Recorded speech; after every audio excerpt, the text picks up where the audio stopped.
repost, subscribe, like, and share.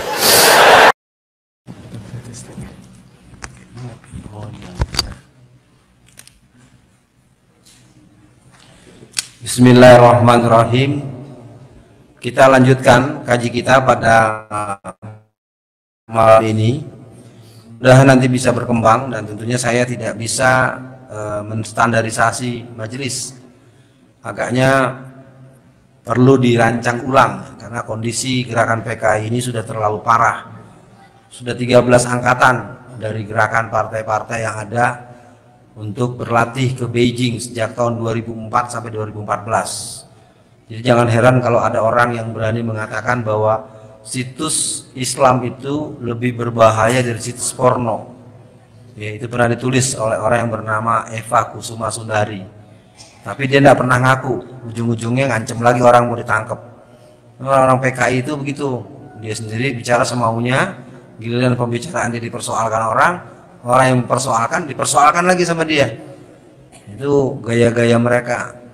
Jadi para jamaah sekalian, itu saya pada malam ini akan menuntaskan ketujuh kriteria itu, sambil saya mengingatkan tadi ada sedikit pemberitahuan dari Buya Ibnu Akil agar kita bisa memberikan infak terbaiknya untuk rumah mu'alaf. Ya, saya kurang hafal namanya. Mungkin kalau sudah ada perangkatnya bisa dilakukan, apakah berupa keranjang atau berupa kotak amal atau berupa apa. Saya pikir bisa sambil jalan sehingga jamaah bisa memahami memang apa yang ditempuh oleh beliau, bagian daripada gerakan kita melakukan penataan umat. Pada malam ini kita akan coba buka pembahasan ini lebih sampai tuntas. Tadi baru 3. Yang ketiga kita sampai kepada formula menghina baik lisan, tulisan maupun kebijakan terhadap ajaran Allah, bahkan melarang dan menyerang secara teror, psikologis, bahkan secara fisik. Seminggu yang lalu sebuah masjid di Agape di Sulawesi Utara diserbu oleh kawanan pemuda gereja. Yang perlu diketahui bahwa yang menggerakkan itu perempuan. Nah, ini agar jadi perhatian bahwa di gerakan komunis di Indonesia ini yang perempuan paling pucuk bernama Karmel Budiarjo. Karmel Budiarjo itu usianya 96 atau 94 tahun, jadi sekitar 95-96 tahun lah. Usianya 90-an tahun lebih. Dia membawahi kelompok muda yang dimotor oleh 2 orang pemuda alumni perguruan tinggi ilmu psikologi dan politik, sosiologi politik, suami istri, yang mana mereka ini sedang menggarap membangunkan kembali partai komunis atau paham komunisme. Dan gerakan ini sebetulnya tidak akan pernah bisa terjadi kalau masjid-masjid kita selalu syiar, kalau pengajian-pengajian kita selalu ramai. Tentunya ramainya secara keimanan, secara keilmuan, dan bentuk-bentuk yang sifatnya pemihakan kepada ajaran Islam. Kita coba tegaskan poin ketiga, menghina baik lisan, tulisan maupun kebijakan terhadap ajaran agama, bahkan melarang dan menyerang secara teror psikologis maupun teror fisik. Di periode pertama saja Bapak Jokowi melalui Cahyokumolo, Menteri Dalam Negeri, sudah menghapus sekitar 3.000 perda yang bernuansa syariah. Di seluruh Indonesia, perda-perda syariah itu sudah banyak yang dihapus oleh rezim komunis ini. Tapi ambo tidak merasakan ada pembelaan. Jarang ambo mendangan dan menyoal. Nah, ini juga persoalan buat kita, supaya kita juga memahami. Di kalangan para ulama dan tokoh-tokoh Islam juga ada yang menganggap tidak perlu menggunakan formula kebijakan-kebijakan yang dianggap tidak Islam ini. Kalau ambo ingin mengatakan, kalau alun bisa nan ideal nan ada di tangan itu jangan dilapeh. Nah, kalau sampai nanti keluar kebijakan yang pakai jenggot ditangkap, Anda tidak bisa bicara lagi, nanti ada perdanya, ya kan? Apalagi nanti kemarin saja ada celana cingkrang sama cadar saja, ya. Akhirnya mereka sendiri kalang kabut karena selama ini mereka banyak juga yang menjadi intelijen polisi, ya. Bagaimana Pak, kami selama ini sudah bekerja sama dengan kepolisian. Kenapa istri kami yang bercadar dan istri kami dan laki-lakinya yang bercelana cingkrang itu kok dilarang? Saya menyatakan apa yang saya tahu. Jadi gerakan-gerakan yang ada memang penuh variasi. Kita sampai ke poin keempat. Poin keempat itu adalah merusak fitrah manusia, memaklumi perzinahan, homoseks, lesbian, seks bebas, pelacuran, perselingkuhan, perjudian dan minuman keras. Dengan kata kunci merusak keluarga. Sebulan lalu kita mendengar kasus Reinhard. Reinhard ini seorang pemuda Kristen, Reinhard Sinaga, mengambil S3 di Inggris. Dia sudah melakukan tindakan yang tidak senonoh dengan melakukan itu kepada sesama laki-laki sebanyak 194 orang. Yang perlu jamaah tahu, perbuatan Reinhard itu mendapatkan restu dari pemerintah kita. Karena pemerintah kita telah mengesahkan undang-undang yang membolehkan laki-laki menikah dengan laki-laki. Jadi kalau yang belum tahu biar tahu ya, itulah karena kita menganggap remeh undang-undang yang berlaku.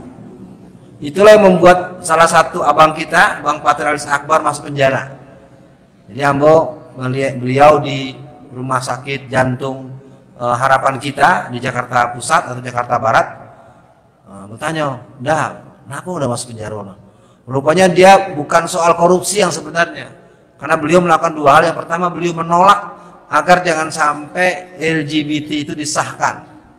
Rupanya jaringan LGBT dari hulu ke hilir kuat. Yang kedua, beliau dengan tegas menyatakan bahwa Ahok itu harus dipenjara. Nah sayangnya masyarakat tahunya hanya lewat televisi. Dibilanglah Bang Patrialis Akbar, dibilanglah siapa lagi itu DPD dari Sumbar tuh, Pak Irman Gusman. Pak Irman Gusman terlepas apapun beliau termasuk orang yang sudah kayo gadang, bukan orang baru kaya, sudah kaya, dan kasusnya kasus kecil-kecil. Ya, kita tidak membela yang salah, tapi kalau kasusnya cuma 4 juta ya, Pak Patrialis Akbar itu kasus 4 juta. Coba kasus 4 juta bisa dipermalukan, namanya rusak, keluarganya rusak. Ya, saya terkejut juga cuma 4 juta. Ustadz, 4 juta itu kan piti, nah iya, tapi kan nanti 13 sekian triliun mah. Ya. Siapa tuh yang Masiku ya, apa nama depannya? Harun Masiku. Sampai ratus ribu polisi se-Indonesia nggak dapet tuh menangkap Harun Masiku. Kama terus polisi itu. Ya. Ini bukan menghujat. Jadi kalau ada polisi yang duduk, lu pikir pakai kepala lu, pikir pakai otak lu. Ya, Harun Masiku nggak dapet di mana? Sedang keluar negeri. Bah mengicuahlah si Yasona berbohong. Masa berbohong oleh bagian imigrasi. Harun Masiku telah kembali bulan Januari. Ya kan? Ini kan lucu kan? Bagaimana? Ya, yang dipenjara orang lain lagi, Roni Sombi. Memang negeri kita lah kacau-kacau sebenarnya. Oke? Sekarang kita jelaskan dulu. Merusak keluarga. Jadi saya himbau buat semua para jamaah, Allah menginginkan dalam Al-Quran, ya ayyuhallazina amanu qu anfusakum wa ahlikum nar. Mari kita sama-sama sadari betul menjaga rumah tangga ini pekerjaan ringan. Kita sekarang banyak berbuat mengurus keluarga seperti mengurus sesuatu yang bercermin pada bintang film. Padahal Islam mengajarkan permudah nikah, persulit talak. Iko baru nikah 2 bulan lah, nggak lanteangan dong mak, cerai dulu mak. Ya, ambo tuh banyak baswa kawan-kawan, adik-adik kemenakan baru berapa bulan berumah tangga, baru menikah sebentar lah ingin pecah. Karena bercerminnya dengan bintang film.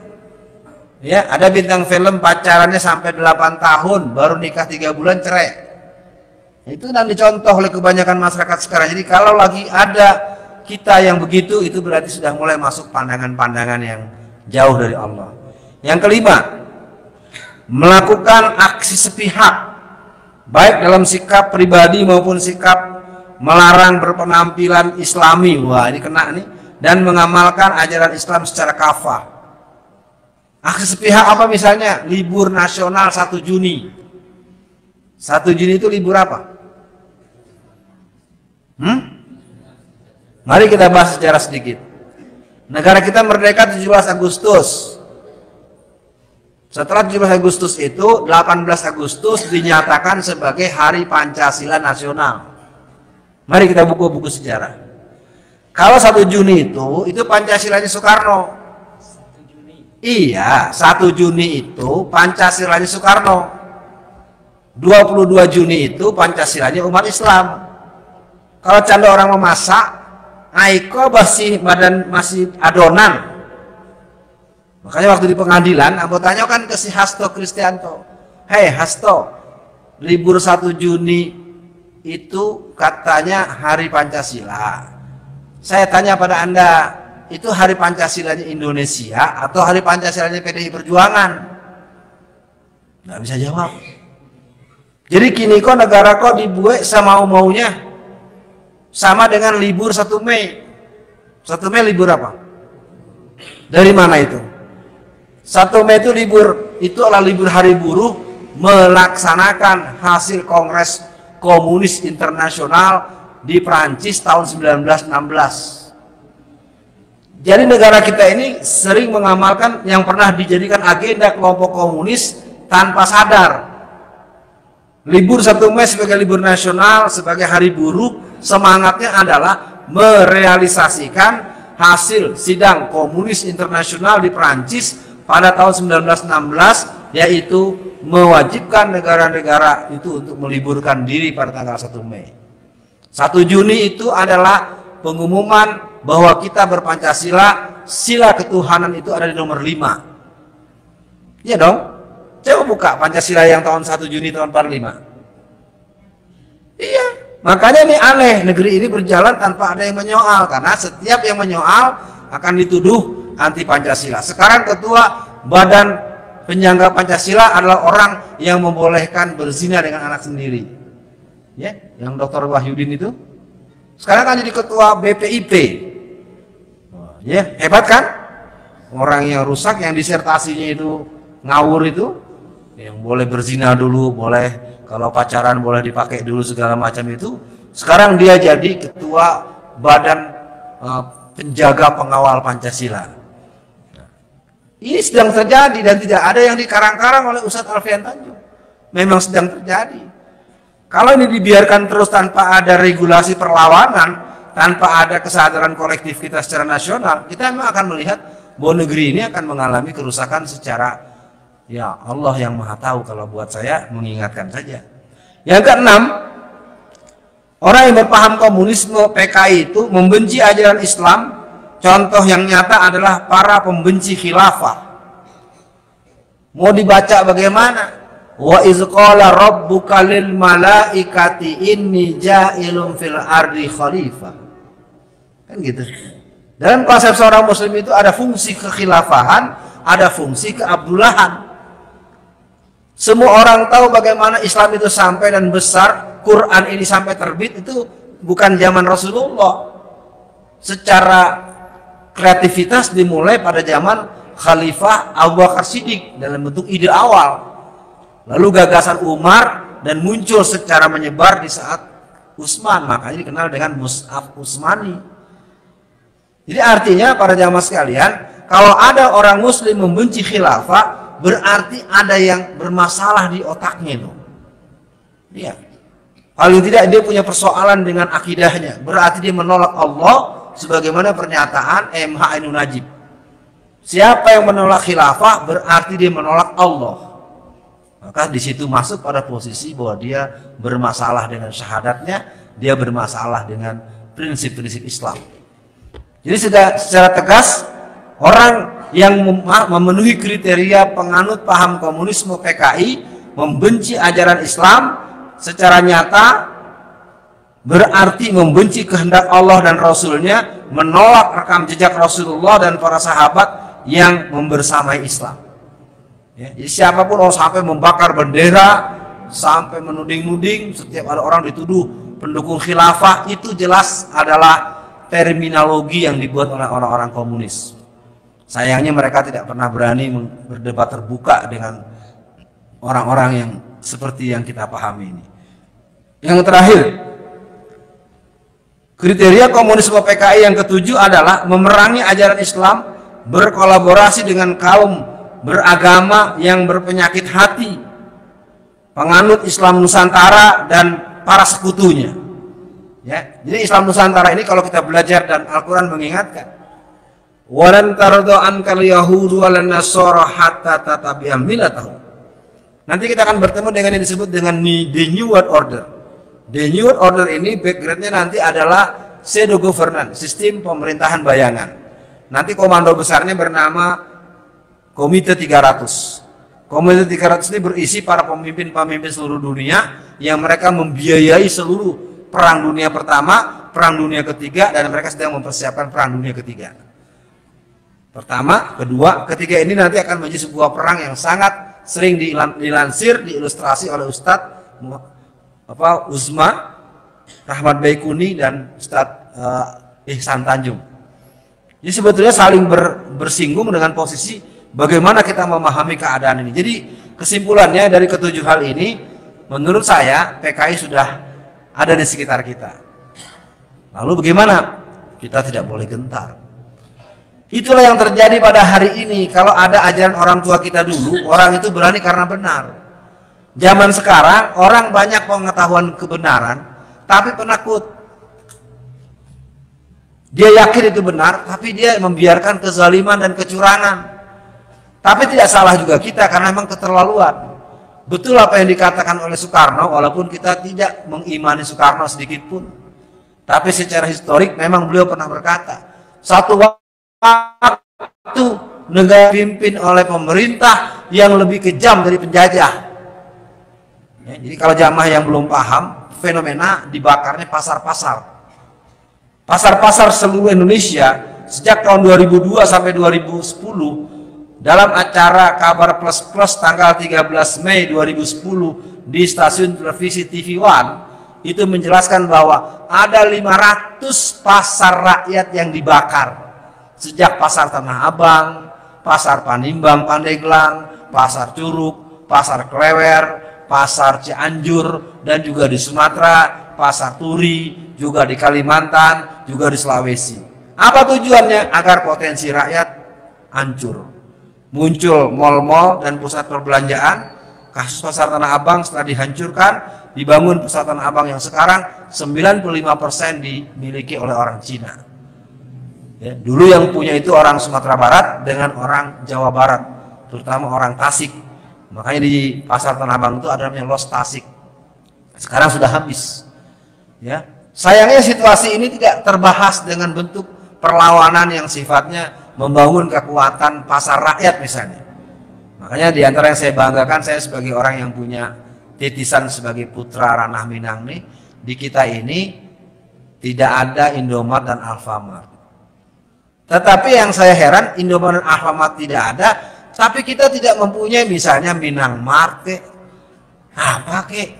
Jadi kita tuh bisa menolak yang punya orang, tapi kita sendiri tidak punya. Nah, sama juga menolak Siloam. Siloamnya ditolak, tetapi padang lamaknya ada.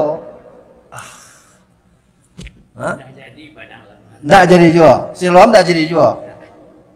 Nah, gagal. Baguslah kalau begitu. Berarti saya dapat update dari Buya Akil. Nah, persoalan kita hari ini adalah bahwa persoalan-persoalan kebangsaan kita dalam konteks keislaman ini menjadi sesuatu yang tercecer. Bagaimana mungkin? Saya sempat akhirnya menulis menangkal kebangkitan PKI, strategi perlawanan nasional menjaga keutuhan NKRI. Ini menjadi sesuatu yang menurut hemat saya tercecer betul.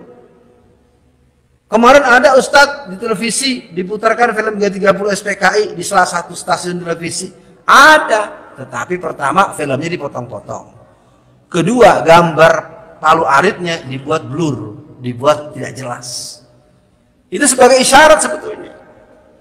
Dicabutnya, dihilangkannya film G30 SPKI, dihilangkannya PKI setelah G30S. Jadi kalau Bapak Ibu mau tahu, di buku-buku sekolah anak-anak kita sejak tahun 2004 sudah tidak ada lagi G30 SPKI, yang ada cuma G30S saja. Karena kita tidak peduli, karena kita tidak periksa, karena kita tidak ngeh kalau bahasa orang Jakartanya, jalan terus.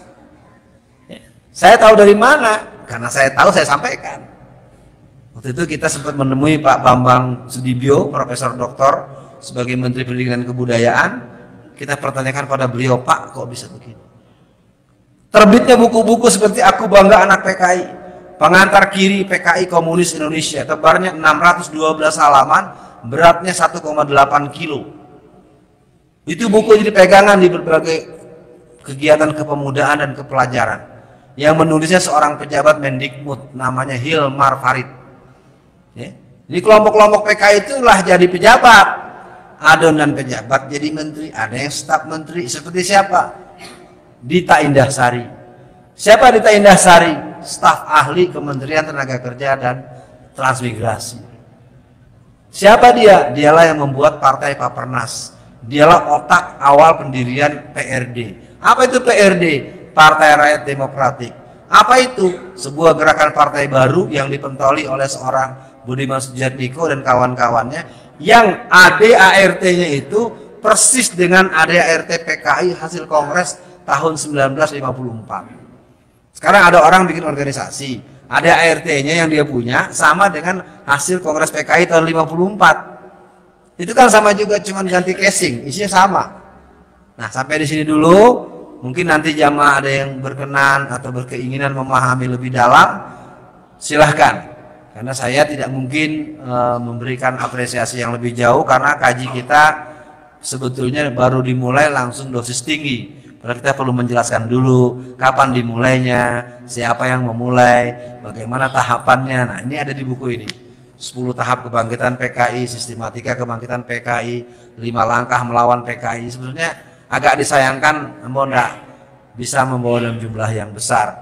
Tapi kau buat pengurus masjid, nanti Ambo kasih 1 set. Ya, oke. Apakah dibantu oleh Buya Akil atau dibantu oleh moderator dari masjid? Kita mulai kata berjawab, dayung bersambut. Silakan.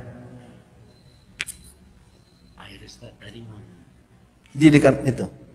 Mohon izin, ada gelas dekat tembok. Betul. Mohon izin. Terima kasih Bapak sekalian. Saya memberikan aplaus terhadap warga Bukit Tinggi ketika datang 174 warga Cina menjadi turis, maka dengan gagah perkasa saudara-saudara kita di Bukit Tinggi itu mendemonya, mengawasinya sampai pagi. Takbir. Coba bayangkan dampaknya, seluruh negara di dunia menolak turis-turis komunis dari Cina. Kalaulah seandainya tidak didemo di Bukit Tinggi, tidak diusir dari Bukit Tinggi, itu wallahu a'lam. Jam 7:30 ada penantian 174 warga Cina dengan tari Pasembahan. Kaget saya. Kaget. Corona sedang berjangkit di sana, mereka umumnya komunis. Lantas hanya dengan sedikit uang kita tari, kita tunggu dengan tari gelombang. Kemana harga diri kita? Sementara kita tahu bahwa di sana sedang berjangkit wabah penyakit. Orang Islam saja ketika ada wabah penyakit tidak dibolehkan oleh Rasulullah, oleh Umar bin Khattab keluar dari tempat ini. Ini orang asing, orang Cina. Nasi sudah menjadi bubur pagi itu, namun saya tidak bisa membiarkan. Saya telepon warga dari Bukit Tinggi, ada beberapa orang yang jawab, yang penting siap bertemu sekarang, kata saya, usahakan untuk melakukan aksi. Dan mereka konon menginap di sebuah hotel di Bukit Tinggi, hotel berbintang 5. Apa yang terjadi? Kawan dari Bukit Tinggi segera rapat. Kemudian saya lihat mereka mengontrol sampai pagi. akhirnya muncul keberanian Pemko Tanah Datar untuk menolak mereka. Setelah itu mereka pergi ke Danau Singkara. Muncul keberanian Wali Nagari dan Pak Jorong untuk menolak turis lari. Walaupun di pesisir selatan, walaupun di tempat-tempat lain mereka diterima, tapi dampak dari aktivitas masyarakat Bukit Tinggi yang berani menolak mereka itu luar biasa. Takbir. Saran saya nanti, kalau ada himbauan-himbauan dari GNPF Ulama, dari Ormas Islam, ada aksi-aksi, maka tinggalkanlah jual beli agak sejenak. Karena ini besar sekali manfaatnya untuk keselamatan masyarakat kita. Saya, Ibnu Akil Degani atas nama Pagar Nagari Sumatera Barat, sangat-sangat berterima kasih kepada masyarakat kita yang di sini. Mudah-mudahan Komnis, PKI di negeri kita itu dapat kita halau. Dan Sumatera Barat atau Minangkabau sejak dari dulu menjadi sponsor, menjadi pemula dari penjagaan terhadap akidah dan masyarakat kita. Silakan Bapak dan Ibu sekalian bertanya, kalau ada yang mau bertanya kepada beliau. Berapa orang? Sesuaikan waktu aja. Ya, kita sesuaikan aja. Ini silakan pakai.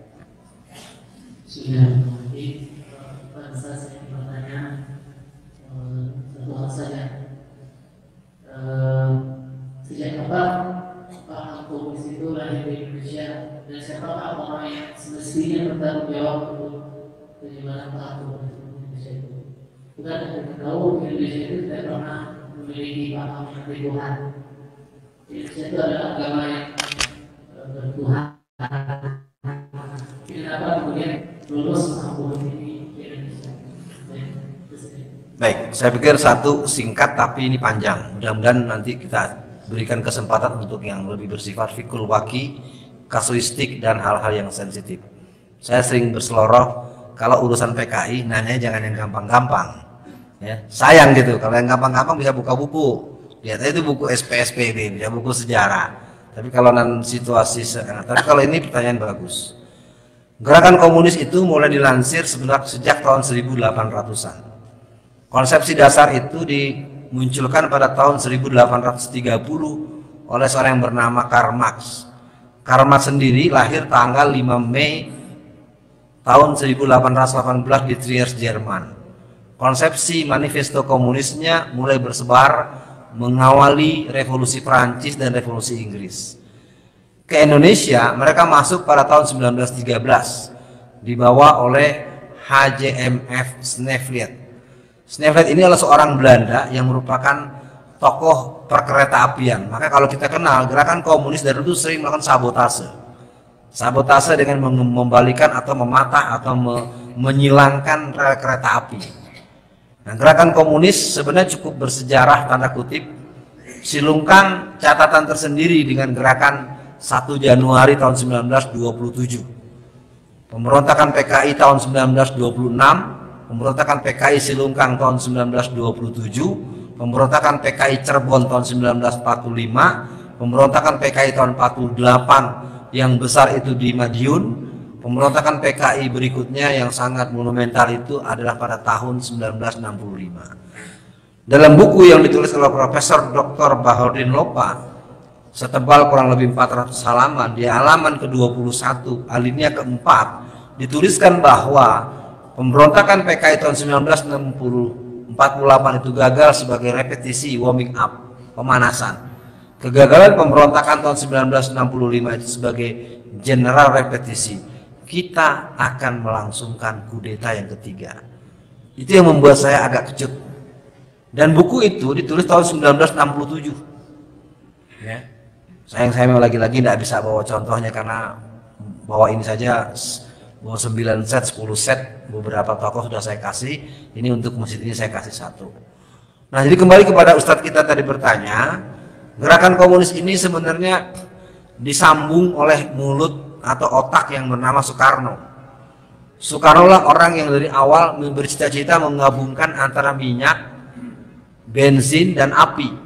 Itulah Nasakom. Cita-cita Nasakom Soekarno itulah yang bersemayam di batok kepalanya ketika dia membuat PNI tahun 1927. Gerakan itu dimotivasi oleh gerakan Sun Yat-sen, San Min Cui, dan gerakan penghancur khilafah yang bernama Mustafa Kemal Atatürk. Nah, gerakan komunis disambung oleh kaum muda yang ada di Jawa. Mereka menyusup ke Syarikat Islam. Maka kita tahu ada Syarikat Islam Putih dan Syarikat Islam Merah. Kalau tadi ditanyakan siapa yang paling bertanggung jawab, yang paling bertanggung jawab adalah orang yang banyak meyakini pandangan-pandangan yang sifatnya Illuminati, kelompok Freemason. Nah, kelompok Freemason itu diantaranya yang jadi anggota sekarang itu adalah istrinya Jokowi.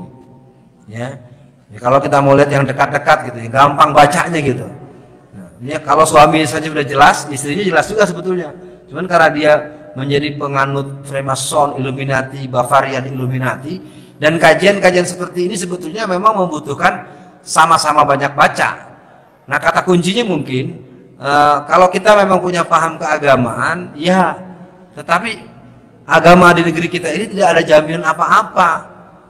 Kalau di Makkah, di Madinah, di pusat-pusat Islam, kita sama tahu, kita sudah diterangkan oleh Ustadz Rahmat Baikuni ataupun ustadz-ustadz yang lain.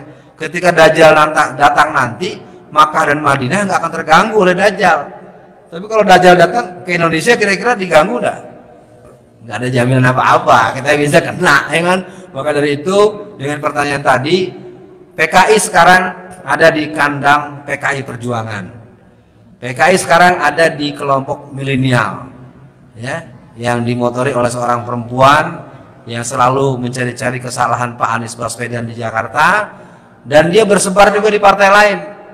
Tolong cari siapa yang namanya Dita Indahsari, tolong cari yang namanya Andi Arief di partai mana, tolong cari yang namanya Pius Lustri Lanang di partai mana.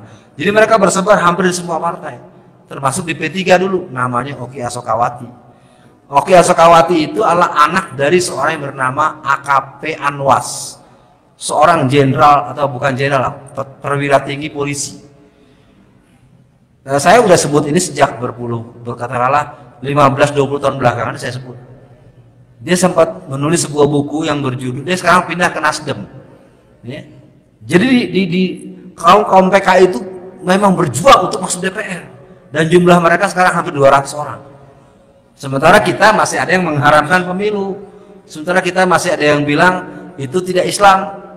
Saya ingin katakan formula penyelenggaraan negara yang ada kita jauh dari ideal.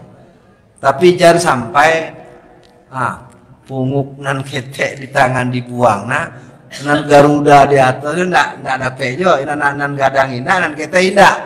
Nah itu sekarang terjadi. Kader-kader PKI sekarang ada sekitar 200-an orang di DPR RI periode 2019-2024. 2024-2009 ada sekitar 61. 2014 ke sini ada sekitar 118. Mereka memang sedang mengejar target ketemu angka 400. Kalau 400 kader PKI sudah ada di DPR, maka dipastikan pemilu yang akan datang partai berlambang Palu Arit akan ikut pemilu. Karena mereka akan mencabut TAP MPRS nomor 25 atau 66. Sayangnya pemahaman tentang ini tidak luas. Makanya biasanya para masyarakat dan jamaah yang sempat berjumpa dengan saya, wah, kita terlambat, Ustaz. Memang terlambat. Gubernur yang komunis sudah terang-terangan, wali kota yang komunis sudah terang-terangan, bupati yang komunis, pimpinan pesantren yang komunis, polisi yang komunis, dan NI yang komunis sudah terang-terangan. Dan saya sudah bicarakan itu di forum-forum terbatas di kalangan Angkatan Darat maupun Badan Intelijen. Tapi mereka kan tidak akan pernah dibantu, tidak akan pernah dibela. Nah, kita tinggal menunggu apakah kita akan seperti yang tadi Buya Akil katakan, kita memang harus berani. Keberanian itu harus diawali dengan kesadaran. Sadar keberanian kita namanya jihad. Jihad itu ada saya dasarnya iman dan ilmu. Kembali pada pertanyaan tadi, siapa yang paling bertanggung jawab? Kita tidak boleh menanyakan musuh mau bertanggung jawab. Musuh tidak akan pernah menanyakan persiapan kita. Musuh kita adalah orang yang mengingkari Allah dan Rasulnya. Dia bisa menjadi orang yang dibilang munafik atau orang yang ada di posisi lain. PKI, komunisme bukan satu-satunya masalah. Tapi jangan bilang PKI bukan masalah. Karena saya agak kerap dengar gitu. Siapa ustadznya? Raffian Tanjung ya. Ngomongnya paling PKI lagi. Kayak nggak ada lagi yang mau dibanyak. Seperti kita masuk rumah sakit unit gawat darurat. Kondisi kita sangat banyak. Pandangan-pandangan menghina keluarga, menghina suami, film suami-suami takut istri, itu merupakan bagian dari proses-proses dibangunnya negeri yang berpaham komunis, termasuk politisasi. Sekarang coba saya tanya para jamaah, siapa yang memimpin PSSI? Siapa yang memimpin BNN? Siapa yang memimpin BNPT? Siapa yang memimpin produksi persenjataan kita di Bandung? Siapa yang memimpin bea cukai? Siapa menteri dalam negeri? Jadi kalau Anda lihat dalam teori komunisme, ketika terjadi politisasi, maka negara itu sedang menuju menjadi sebuah negara komunis. Sekarang dikit lagi pilkada serentak. Calon gubernur Sumatera Barat itu diantaranya polisi. Dari 197 orang yang akan menjadi calon gubernur dan bupati, gubernur ada 9, bupati dan wali kota ada 197. Ada 80% calon daripada pilkada serentak per 23 September 2020 itu adalah polisi. Nah, kalau polisi-polisi sudah jadi gubernur, jadi wali kota, jadi apa? Nanti 2021, 2022, 2023 tidak ada lagi pilkada. Akan ditetapkanlah PLT, pejabat sementara. PLT yang menetapkan adalah Menteri Dalam Negeri. Menteri Dalam Negerinya maka nanti digantilah PLT itu polisi semua, maka negara kita akan menjadi NKRI, Negara Kepolisian Republik Indonesia. Itu artinya negara komunis Indonesia. Clear? Kalau mau bicara akademis, bukan bicara marah-marah, bukan bicara provokator. Ayo kita lihat seluruh negara yang didominasi oleh polisi itu negara komunis. Silahkan diperiksa di seluruh dunia. Ada lagi? Silakan. Dua ini ya. Tapi yang lihat yang pakai peci hitam dulu. Silakan. Ibu-ibu nih ambil kesempatan. Ada nggak gerakan komunis perempuan? Gitu. Assalamualaikum warahmatullahi wabarakatuh. Salam. Pertanyaan saya, Ustaz, saya lagi Ustaz. Wah, utang gua mau. Itu 411 KB jadi ada materi yang sudah sampai waktu itu materinya luar biasa. Jadi gambarnya itu meninggal ada data bahkan ada akhirnya ada jawab terakhir yang jawabnya karena saya melihat tulisan materi yang itu menakutkan bahkan tak memungkinkan karena saya begitu kalau sudah sedemikian gawat apa mungkinkah nanti kita akan menang? Ingat. Ya terus. Terus Ustaz waktu itu tidak bisa menjawab karena mungkin dengan situasi yang sudah dalami, maka saya tidak dapat jawab. Jadi akhir dari ceramah Ustaz waktu keluar dari masjid, Ustaz kembali sama saya dan Ustaz bilang sama saya, sudah karena tidak dapat jawab pertanyaan. Tetapi sejak 411 sampai sekarang itu jawabannya sudah jelas. Apa yang terjadi selama ini tokoh nasionalis di PBB, ulama kita, dan seperti yang terjadi sekarang ini, itu sudah cukup jawaban menurut saya. Dan saya tidak punya jawaban yang lain lagi dari materi kelas 1 yang saya tulis. Saya tidak punya jawaban yang lain lagi. Apa yang terjadi di negeri ini? Jadi saya memantau terus Ustaz di tahan di penjara udara. Saya mengikuti ahli Ustaz. Pertanyaan saya cuma yang dulu itu Ustaz, dan saya tidak minta lagi menurut saya. Saya akan sudah lunas. Udah ya. Sekarang pertanyaan saya lebih maka tak segera saya saja. Ya, sekalian nih, biar sekalian. Karena nih kelihatannya memang ini nih, yang ini. Nah.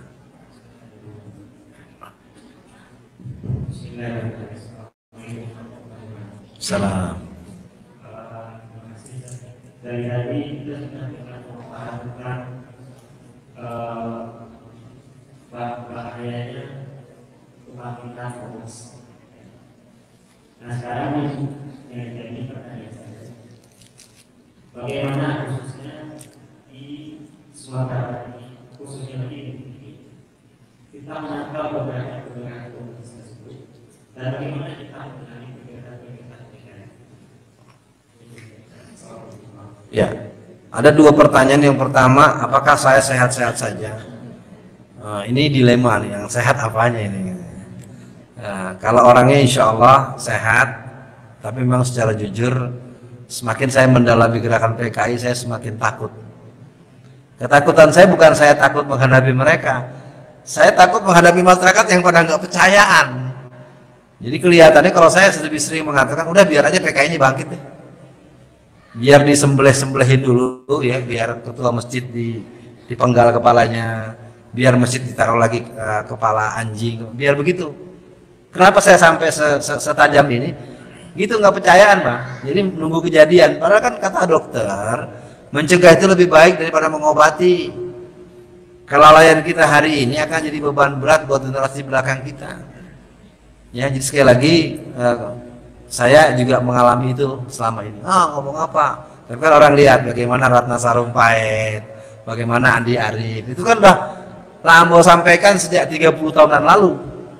Kata paling tidak 20 tahun lah. Udah mau sampaikan siapa pemimpin panggung Satu Merah. Kenapa begini. Nah, akhirnya memang kelompok komunis ini sebenarnya juga lagi heran. Dalam artian bingung. Kok kita sudah merancang sedemikian rahasianya, masih bocor juga. Nah, itulah hebatnya Allah. Ya. Oke, tadi yang terakhir apa, tentang apa tadi? Ya. Oke, kalau untuk Bukit Tinggi segala macam menurut Ambo, satu, makmurkan masjid. Coba lakukan acara khusus subuh berjamaah milenial Bukit Tinggi. Kalau anak remaja umur 17 sampai 20. Jadi gini, ada kan acara subuhan, yang di bawah umur, yang di atas 25 nggak boleh masuk. Yang masuk, maksudnya ini Bagara ya. Maksudnya coba kita tes. Karena pengalaman Ambo keliling Indonesia tuh, kalau latibo berkumpul subuh berjamaah, subuh bersama, isinya tetap orang tua semua. Ketika ditanya, nah mana umurnya 7 tahun? Biasanya yang 3 orang, 5 orang. Kau berapa? Hah? 3 boleh? 5 boleh? Tapi kan 1, tapi enggak apa-apa lah. Kalau kan hari sekolah ya. Kalau hari sekolah aku maklum, tapi tiba di hari Ahad, di malam Ahad sama. Nah jale, kalau boleh terbuka ya, kelompok PKI itu memang tidak akan pernah bisa hidup di daerah yang agamanya kuat. Terus terang saja, tertib ibadahnya, pokok akidahnya, yang paling penting jaga kekompakan rumah tangga. Catatan khusus buat kita semua bahwa perceraian terbesar karena sebab-sebab yang tidak terlalu penting, lebih karena kasus komunikasi. Saya juga heran nih, jumlah perceraian itu. Nah lagi-lagi juga saya nggak paham, ada data yang saya dengar, penganut LGBT ini di Sumatera Barat ini besar. Jadi ada laki-laki cenderung kawin dengan laki-laki kok di Sumatera Barat banyak. Di mana kok dimulai? Nah, aku udah tahu loh. Ya, itu kan harus diselesaikan dulu tuh, kalau nggak bisa bahaya. Dan itu menular ya. Penyakit begitu tuh menular. Jadi bapak-bapak, ibu-ibu hati-hati yang punya anak sering diajak main oleh sama-sama laki-laki, terlalu dimanja, terlalu diroyal-royalkan, hati-hati itu. Mau jangan, oh itu orang ganteng nah, oh bahaya nah, ntar dulu hati-hati. Ya, karena yang namanya kelompok-kelompok homoseks, kelompok lesbian, kelompok-kelompok itu dalam catatan Dinas Kesehatan secara nasional itu, ada mendengar Sumatera Barat tinggi ya. Ini saya tidak bisa menjelaskan karena itu tidak menekuni bidang itu. Nah, spesiali ibu-ibu ada yang mau bertanya enggak? Kalau enggak ada mau permisi, ilah selesai lah, enggak usah tambah-tambah gajinya. Yang nyaleh PKI bangkit. Kamu ke bertanya mana sebenarnya kalau enggak ada? Ada lagi enggak? Bapak-bapak lu mana nih? Enggak dilarang dong. Kita komitmen waktu dulu ya, komitmen waktu. Sekarang lagi jam 9. Cukup ya?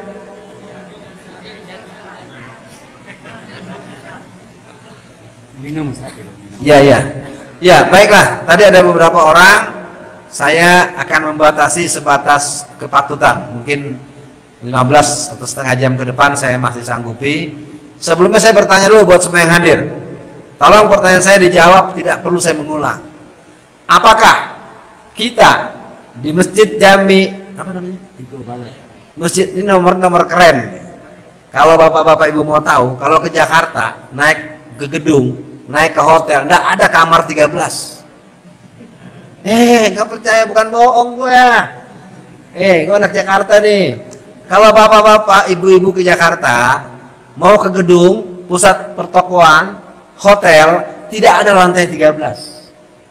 Lo nggak percaya sama gue lo ya? Itu kelihatan dari mata itu bohong Ustadz nih. Nggak ada. Makanya sekarang ini bener Masjid Jami di Gobale. Oh keren bener nih masjid ya. Pertanyaannya adalah, apakah kita akan membiarkan apabila PKI betul-betul bangkit? Siap melawannya? Takbir! Kita harus melawan mereka dengan sepenuh hati dan jiwa raga kita. Karena bagaimanapun sejarah kita sejarah Masumi. Bintang bulan Masumi, Palu Arit PKI. Bintang bulan bukan bulan bintang dong. Ya, tolong diperhatikan tuh, bintang bulan bukan bulan bintang. Jelas? Harus jelas dulu, ini bukan bicara partai, ini bicara melawan PKI nih ya. Oke, sementara begitu saya dapat amanat untuk bisa sejenak menyimak hal lain. Mungkin yang mau mulai bertanya disilahkan dengan waktu yang disepakati, atau mungkin ada arahan dari pemandu acara, sedemikian acara kita biar dinamik. Terima kasih kepada Ustadz Alfian Tanjung yang telah menyampaikan materi-materi. Tentu beliau akan sejenak akan beristirahat lagi ya. Besok di Masjid Agung Tanah Sawah. Mana yang mempunyai waktu kami undang untuk datang, terbuka bagi umum, dan insya Allah akan memperkaya khazanah kita tentang bahaya PKI ini. Di Sumatera Barat kalau kita lihat sejarah, PKI ini beberapa kali memberontak.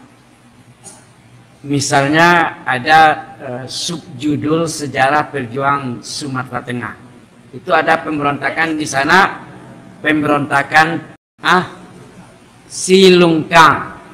Jadi berkali-kali PKI memberontak, dan malah beberapa tahun yang lalu dihebohkan ulah PKI di Bukit Tinggi. Iya, ada di mana tokoh-tokoh PKI Indonesia mengadakan pertemuan di Bukit Tinggi dan diusir oleh ormas. Iya, ada yang ditangkap, diserahkan ke polisi, namun polisi akhirnya membebaskan. Malah termasuk yang datang itu Bejo Untung. Kemudian ada anak Aidit. Jadi luar biasa. Sebelum kita lanjutkan, Tadi kita sudah mengumpulkan infak untuk pembangunan pesantren. Insya Allah pesantren yang nanti juga merupakan pusat pembinaan mu'alaf di Ketaping itu sudah tahap membuat fondasi sudah selesai, kemudian slope bawah insya Allah nanti dia 2 tingkat, dan tanahnya diwakafkan oleh warga Bukit Tinggi. Yang memiliki tanah di sana itu Pak Dartius, penjual buah segar di Kampung Manggi, karena ada toko buah segar, beliau yang mewakafkan. Yang sangat kita butuhkan hari ini adalah wakaf berupa besi, kemudian semen, kemudian batu kali. Jadi kalau ada di antara kita yang mau berinfak, boleh berbentuk materi langsung, boleh juga berupa uang. Saya menyediakan ini nomor rekening ya. Mana yang mau berinfak nanti silakan ke depan, dan mana yang belum berinfak silakan jalan 1 kali lagi. Ini banyak yang baru datang ini. Sudah yang belum berinfak silakan. Mungkin ada di antara ibu yang mau bertanya, Bu? Ada? Silakan. Ada. Silakan, mic-nya tolong dibantu ya.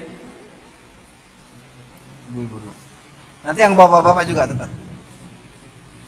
Yang belum berinfak silakan menambah infaknya, baru 1.800.000, mudah-mudahan ada tambahannya ya. Mana yang langsung lewat rekening silakan nanti. Ya silakan, Pak.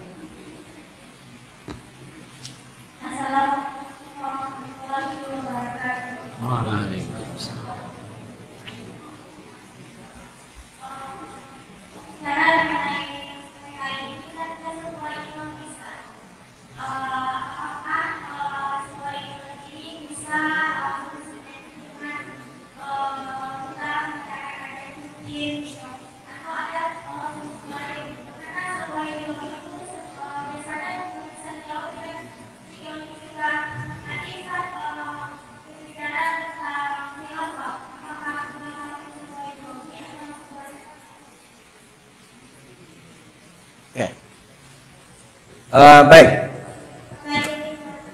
cukup. Tadi ada 3 orang lagi, saya minta nanti bergantian, setelah ini saya jawab. Saya akan menawarkan saja, karena saya ini kan juga tidak enak ya. Saya keliling-keliling dari ujung Indonesia Timur, ujung Indonesia Barat. Mungkin melalui Buya Akil atau melalui Mas Bang Yoga atau siapapun yang ada. Cobalah dirancang pertemuan yang memang nanti tema besarnya itu, satu kalau boleh ditawarkan, kewaspadaan umat, biar kita sekalian kita datangkan yang ahli si A, yang ahli aliran sesat, kalau memang mau banyak. Tapi mungkin itu kalau kuliah tuh bisa 8 SKS tuh, bisa pecah kepala itu. Atau kalau mau khusus tentang komunisme, kita buat semacam daurah dengan kupas tuntas gerakan PKI. Mungkin nanti saya akan mencoba mengusahakan membawa beberapa teman yang cukup menguasai. Sebenarnya harus dipasut ke Sikoko Fadlizon. Fadlizon itu Jambo bagi-bagi tugas. Fadlizon itu bagian komunis internasional, Alfian Tanjung ini komunis lokal nasional. Ya, jadi sebenarnya kita ini punya tim yang cukup kuat sebetulnya. Nah, kalau Pak Kiflan itu bagian counter attack terhadap gerakan komunis. Menjawab pertanyaan tadi bahwa memang yang perlu dipahami gerakan komunis di kalangan perempuan. Kelompok komunis perempuan ini dibangun dengan serius yang bernama Sri Kandi Indonesia. Siapa yang membangun? Itu yang bernama Rifka Ciptaning. Dia mulai melakukan pengkaderan bagaimana Gerwani tahun 63-64, dimulai dari Neglasari Tangerang, terus ke Cirebon, terus ke beberapa basis-basis komunis yang pernah ada di Jawa Tengah dan Jawa Timur. Nah, kita dulu pernah punya yang namanya Sabil Muslimat. Atau kita pernah punya satuan-satuan ibu-ibu atau indua-indua dan mempunyai wawasan politik situasional. Tapi nanam bolie kini kok muslimah-muslimah itu hampir tidak pernah punya pembahasan politik yang berakar daripada sejarah perjuangan politik umat Islam Indonesia. Kalau khilafah yang tadi ditanyakan oleh Adinda yang bertanya, ini jangan bicara khilafah itu jangan disamakan dengan Hizbut Tahrir. Hizbut Tahrir menurut saya merupakan bagian dari organisasi berskala internasional yang menganggap formula khilafah itu adalah solusi. Khilafah Minhajun Nubuwah itu bukan milik Hizbut Tahrir. Dia milik umat Islam yang tetap akan menjadi solusi secara internasional. Karena kebetulan kawan-kawan Hizbut Tahrir menekurnya dengan cukup baik, maka kita akan menjadikan sebagai mitra belajar kita. Gampangnya melihat ketika Hizbut Tahrir dinyatakan bubar dan kemudian orang-orang Hizbut Tahrir sampai bendera tauhid dibakar, ini pertanda PKI bangkit. Itu saja kalau mau tahu. Jadi kenapa mereka mencecar-cecar terus khilafah ditolak-tolak terus? Yang dia tolak, saya sering tantang, Anda ini menolak Hizbut Tahrir atau menolak Islam? Sering saya tanya begitu, kalau ada forum yang agak panas, saya mulai tanya, Anda ini nggak suka sama Islam, nggak suka sama Hizbut Tahrir? Nah, ada mereka seperti contoh kasus pembekalan DPC PDI Perjuangan di Solo, di Surabaya. Itu ketua DPC Surabaya berkata, kita cabut FPI sampai ke akar-akarnya. Lalu saya tanya, yang Anda mau cabut sampai ke akar-akarnya itu FPI atau Islam? Nah, ini sebenarnya kelompok komunis ini sekarang semakin berani. Maka kita katakan, kita akan cabut PKI sampai ke akar-akarnya. Nah tentu bahasa ini harus dipahami, kita tidak boleh memulai. Jadi catatan buat para jamaah, gerakan komunis itu telah menimbulkan korban 120 juta orang. Stalin berkata, aku bersedia untuk membunuh 3/4 penduduk dunia, asalkan yang sisanya mengikuti aku. Aku rela berjalan di atas 30 juta mayat manusia, asalkan selain itu mereka mau ikut bersama dengan paham yang kuyakini. Jadi paham komunisme itu adalah paham yang sangat ingin menjadikan kemenangan dengan cara yang menurut mereka bisa ditempuh, termasuk mendatangkan pasukan militer ke Wuhan. Ya, sekarang ini kalau boleh dibilang Wuhan itu di samping mendatangkan ahli ilmu penyakit secara biologi, juga mendatangkan, jadi akan ada operasi militer. Orang-orang yang terpapar virus corona itu akan ditembak di tempat. Semoga tidak benar, tapi kalau saya sebagai yang menekuni komunisme, kelihatannya kebijakan Cina akan begitu. Jadi nanti orang-orang Wuhan atau orang-orang dari manapun di daerah Jazirah Cina secara Indo-Cina Raya itu yang dianggap akan membingungkan pemerintah itu akan diselesaikan dengan cara militer. Sebenarnya ini sebuah bentuk cara Allah melawan mereka yang banyak menyiksa kaum muslimin di Uighur. Nah, pertanyaan tadi soal khilafah. Khilafah itu adalah sesuatu yang kita rindukan dan tidak boleh kita miliki karena sedang terbangun khilafah Vatikan, sedang dibangun khilafah komunis. Tanda kutip ya, jangan salah paham. Jadi kalau dalam konteks komunis, tidak pernah orang PKI itu mengadakan kegiatan untuk membuat negara kita merdeka. Bohong. Orang PKI tidak pernah punya cita-cita mengisi kemerdekaan atau merebut kemerdekaan. Karena komunisme ingin menggabungkan dengan yang ada di Rusia maupun yang ada di Cina. Namanya Komintern, Komunis Internasional. Jadi bohong, orang komunis PKI itu nggak pernah itu. Dan mereka selalu melakukan sesuatu di saat kita sedang susah. Ketika kita sedang menghadapi agresi Belanda yang pertama dan kedua tahun 1948, malah musuh memberontak. Nah, untuk pemberontakan PKI tahun 65, rumusnya adalah pemberontakan G30 SPKI tahun 65, dalang dan pelakunya adalah PKI. Ya, ini saya tegaskan supaya, nah, memang mereka melakukan percepatan. Kudeta PKI tahun 1971 merupakan agenda resmi mereka. Jadi kelompok PKI itu menganggap paling tepat untuk merebut kekuasaan tahun 1971. Tapi karena Soekarno begitu bersemangat, memberikan apresiasi, memberikan dukungan, memuji-muji PKI terus menerus, maka akhirnya orang PKI itu lupa diri. Mulanya tahun 71, akhirnya dipercepat dari tahun 65. Nah, itulah yang untuk pemberontakan ke depan sebenarnya mereka sudah melakukan lansiran tahun 2015. 2015 belum sanggup memecah kekuasaan mereka. 2019 mereka merasa menang kembali dan rezim hari ini adalah rezim komunis. Saya menyatakan dengan sadar, dengan analisa saya sebagai orang. Nah, persoalannya sekarang belum ada ikrar Nah, sebelum diikrarkan negara di negara komunis, kita harus lakukan perlawanan. Nah, tentu kembali kalau tadi dibilang saya berhutang, saya nggak mau berhutang lagi.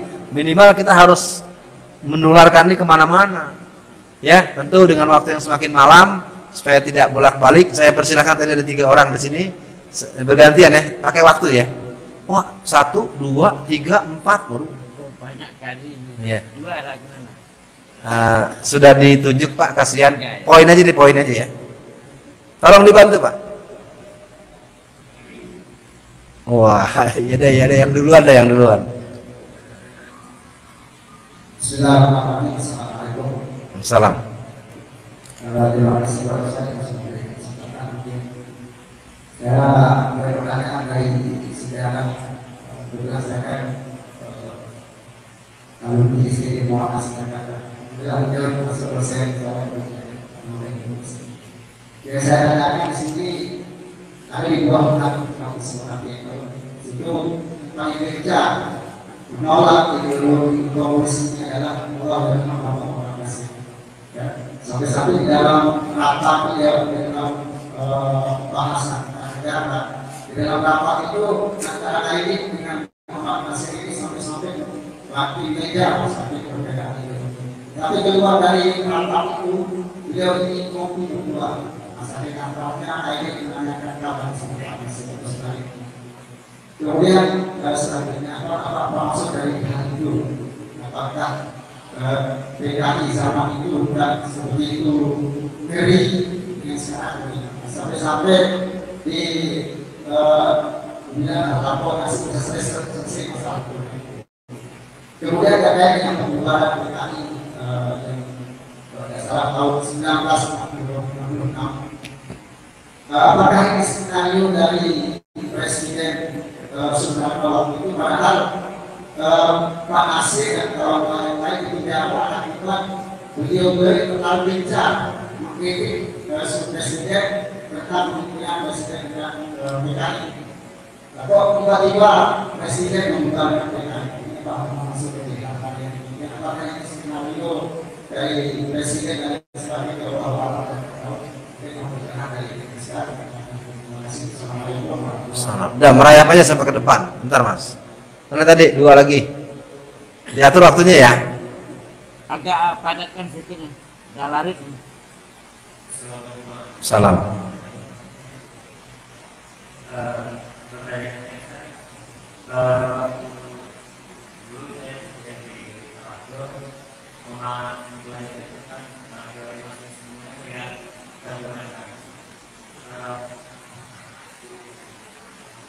Sebelumnya nanti mengenai teori sendiri yang penderitaan dari Indius dari saat bersama adalah dari penderitaan dan sampai terhadap penderitaan agama adalah berdasar atau proses jantung hati dari dunia yang tercipta perasaan dan jiwa dari situasi yang berkebunan.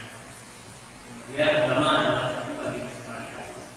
Pertanyaan yang sama di sini tentang bagaimana korelasi dari teori yang berkebunan ini terhadap seperti teori yang berhubungan dengan guru-guru tersebut.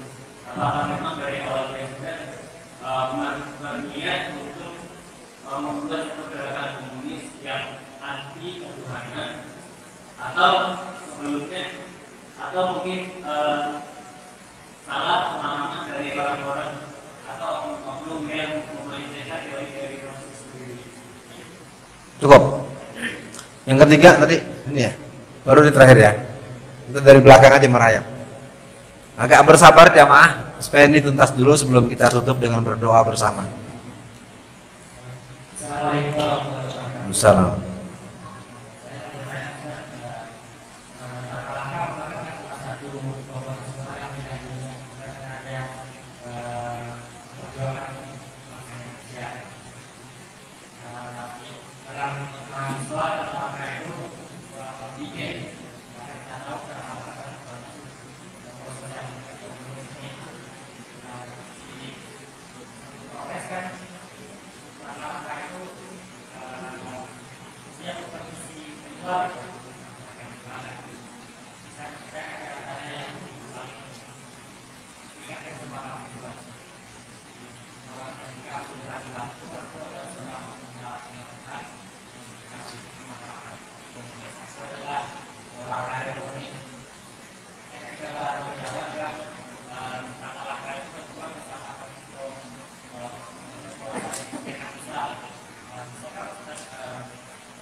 Ya, terakhir.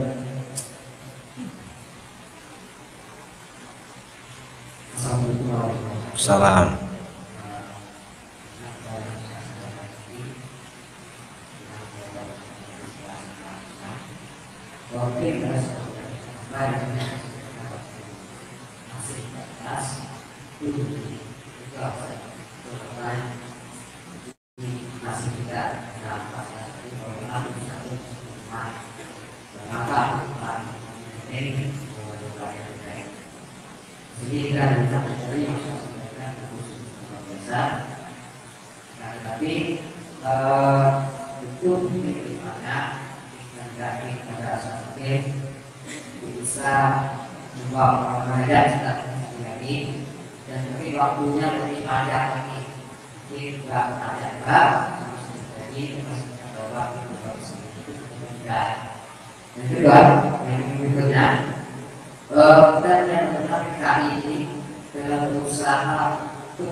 Jamaah yang berbahagia, apakah bisa pertanyaan yang sejumlah ini dijawab sampai selesai?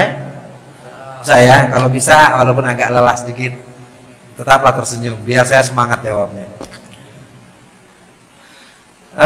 Tahun 1960 PKI berjaya dan dia berhasil membubarkan Masyumi dengan provokasinya kepada Soekarno.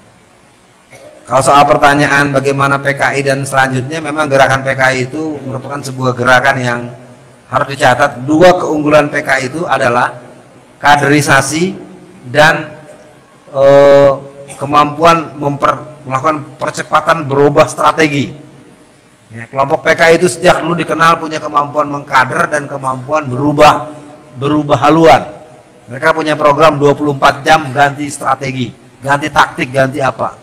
Nah, oleh karena itu ini mungkin sesuai dengan tadi yang terakhir, saya tidak keberatan tapi jangan terlalu mepet, juga jangan terlalu jauh. Kalau disiapkan, saya siap hadir dengan formula. Kita memang kalau bisa yang hadir homogen. Siap kita, kalau dulu Buya Natsir sempat membuat 500 orang yang disiapkan untuk melawan gerakan PKI. Saya salut betul dengan Pak Dr. Muhammad Natsir, itu memang orangnya kalem, slow, tapi dia punya kecepatan membuat satu langkah, yang langkahnya itu selalu berbuah. Seperti Universitas Islam Indonesia di Jogja, Universitas Islam Bandung, Unisba, ya.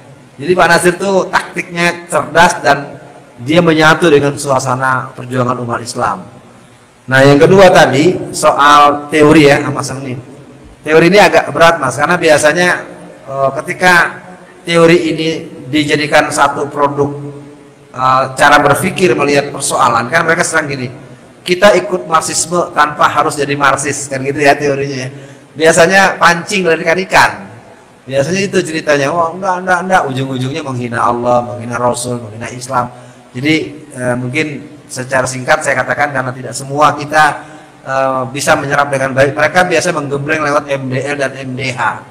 Di kelompok mahasiswa pengkaderan itu telah memecah HMI. HMI, kasus HMI yang ada di Yogyakarta itu beda dengan di Jakarta. Atau PII, kalau siapa yang pernah di kader PII, jangan banyak berharap dengan PII hari ini, karena PII hari ini pertama cenderung sangat lemah secara ideologis, dan kedua terbelah dengan PII merah dan PII hijau. Di antara yang membuat saya masuk penjara itu adalah atas kerja beberapa oknum-oknum PII merah. Saya kader PII ya, saya ketua umum komisariat, saya ketua umum daerah, saya ketua umum PWPI Jakarta. Ya, sebagai kader PII saya memahami bahwa PII hari ini tidak seperti PII tahun 60. Dulu kita punya Pak Muhammad Usi Tamrin, di Sumatera Barat ada Pak Mas Farasid, segala macam. Kita punya banyak nama-nama yang bisa disebut. Nah, saya pikir untuk teori mungkin nanti akan kita tengok misalnya fenomena kelompok-kelompok ini kan sebenarnya bergerak sejak tahun 67-71. Kelompok-kelompok diskusi Jalan Biologi Bandung, kelompok-kelompok Palagan Yogyakarta, kelompok-kelompok UNAS Jakarta. Jadi kelompok-kelompok ini dimulai dengan kelompok-kelompok diskusi. Kalau ditanyakan bagaimananya, memang mereka banyak menyerap dengan sangat tajam pandangan-pandangan ateis yang membuat mereka sebetulnya pada tingkat ujung tertentu tidak berani juga menampilkan bentuk aslinya. Mau diapakan tidak jelas. Model Andi Arief, model Agus Lenon, model almarhum Nuku Sulaiman yang kemudian dikenal sebagai seorang katanya pemuda Islam yang taat. Jadi memang ada 1-2 orang yang masih ada di Istana Negara, namanya Bitor Suryadi, jidatnya hitam segala macam, tapi dia PKI betul itu. Ya, dia mengaku sendiri ngobrol dengan saya, dia sangat meyakini ideologi komunis. Tan Malaka di akhir hidupnya itu dikejar-kejar oleh orang PKI untuk dibunuh. Karena beliau termasuk orang yang tidak suka orang itu berkhianat dengan kepentingan masyarakat. Tan Malaka orang yang sangat cerdas, dia melahirkan sebuah buku yang berjudul Madilog. Madilog itu adalah formula sistem berpikir sistematik. Kata dia dalam pengantar bukunya, hanya orang-orang yang berpikiran cerdas dan mampu berpikir keras sajalah yang bisa memahami buku saya. Jadi buku Madilog itu menjadi kebanggaan para teman-teman yang mengenal Tan Malaka. Tan Malaka pada tahap tertentu dia tidak lagi dianggap orang komunis yang menjalani misi komunis. Kelompok komunis di Indonesia itu tidak berani jujur. Maka jangan heran di Banten itu banyak pengurus PKI. Apa itu PKI? Partai Kiai Indonesia. Ya, jadi kalau yang belum tahu kenapa di Banten tuh banyak pengikut PKI, karena dibohongi. Mereka tidak berani menyatakan anti Tuhan, tapi dia bilang untuk merebut tanah dari Belanda dan kaum Kabir. Di Sulawesi Selatan banyak BTI. BTI itu kalau yang mengerti dia adalah otonom organisasi bawahan daripada PKI. Tetapi di Sulawesi Selatan mereka menyebutnya dengan Barisan Tani Islam. Sehingga akhirnya para petani-petani banyak yang bergabung dengan BTI. Setelah bergabung dengan BTI, kemudian PKI berontak. Maka di Sulawesi banyak petani-petani yang bukan anggota PKI, karena tergabung dengan BTI jadi bunuh orang. Ini memang terus terang secara jujur, saya sebagai yang menekuni gerakan komunis memang mengerikan. Yang nggak tahu ujung pangkal, yang nggak tahu persoalan, karena dia ada di rumah itu ya kena. Nah, ini memang buat saya tidak berani membela, kecuali semoga Allah ampuni dosa-dosanya, dan kalau dia mati semoga mati syahid. Itu aja mungkin harapan saya.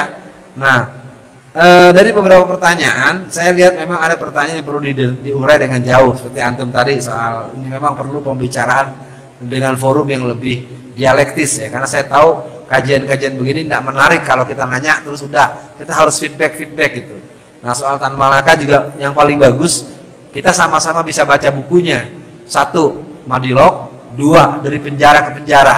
Itu bukunya ada 3 jilid. Jadi kalau kita berdiskusi tentang satu persoalan, lalu kemudian persoalan itu dibahas secara sepihak, maka yang kelihatan pintar narasumber.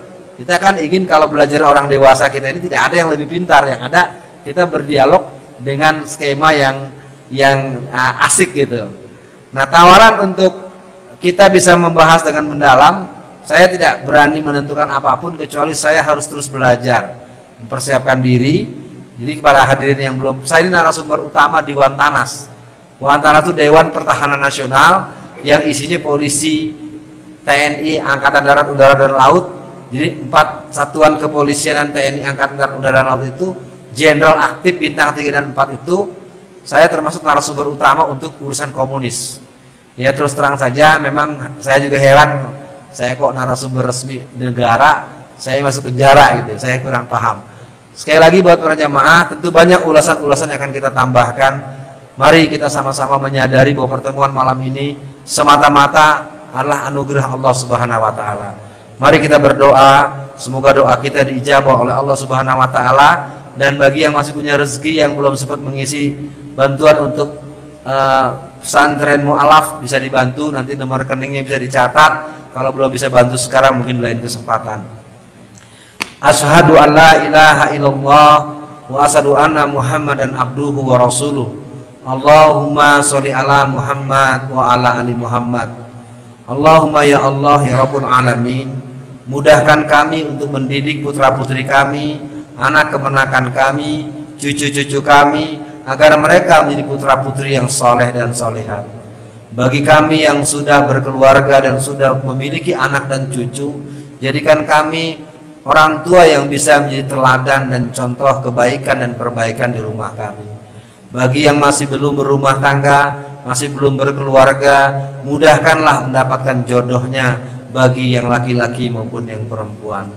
Ya Allah ya Rabbul alamin, bagi saudara kami yang sedang sakit di rumah atau di rumah sakit, sembuhkanlah ya Allah, agar kembali bersama bercengkrama dengan ceria di rumah kami semuanya. Allahumma sholli ala Muhammad wa ala ali Muhammad. Allahumma alfi baina qulubina wa aslih zata bainina wahdina subulas salam minaz zulumati ilan nur wa jannatnal fawahisa ma zahara minha wa ma batan wa barik lana fi asma'ina wa absarina wa qulubina wa azwajina wa zurriyatina innaka antat tawwabur rahim. Ya Allah, berikan kekuatan saudara kami yang ada di Palestina, di Gaza, di Haifa, di Ramallah. Berikan kepada mereka ruhul jihad untuk menghadapi orang-orang Israel ya Allah. Saudara kami di selatan Filipina, kaum muslimin Moro, di selatan Thailand, Patani dan Niala, dan saudara kami di berbagai belahan dunia Islam, agar mereka berkhidmat untuk menjaga izzah Islam dan eksistensi umat Islam. Khususan ya Allah, kaum muslimin yang ada di Tajikistan Timur, saudara kami ada di Uighur, di Xinjiang, berikan kepada mereka ketabahan, teguhkan hati mereka, tetapkan iman Islam di hati mereka, sehingga mereka menjadi orang-orang yang berkhidmat dengan keimanan, hidup mulia atau mati syahid. Kami yang berkumpul di masjid jami ini, jadikanlah kami hamba-hambamu yang tertib ibadahnya, yang kokoh akidahnya, dan menjaga ranah Minang dari bibit-bibit PKI, menjaga ranah Minang dari gerakan pemurtatan, gerakan Syiah Rafidah, dan berbagai aliran-aliran sesat yang merusak. Jadikan bumi ranah Minang ini tempat kami bertegak. Kami akan bersimbah peluh dan darah air mata kami untuk menjaga agama di negeri kami ini. Tolong kami ya Allah. Rabbi a'inni wa la tu'in alayya, wansurni wa la tansur alayya, wamkurni wa la tamkur alayya, wahdini hudali, wansurni ala man bagha alayya. Rabbi ij'alni laka zakkara, laka rohaba, laka mitwa'a, laka mukhbita ilaika awaham muniba. Rabbana atina fid dunya hasanah wa fil akhirati hasanah wa qina azabannar. Amin ya rabbal alamin. Saya mohon maaf dan mohon izin kepada para jamaah, mungkin kita belum tentu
Jangan lupa subscribe, like, and share.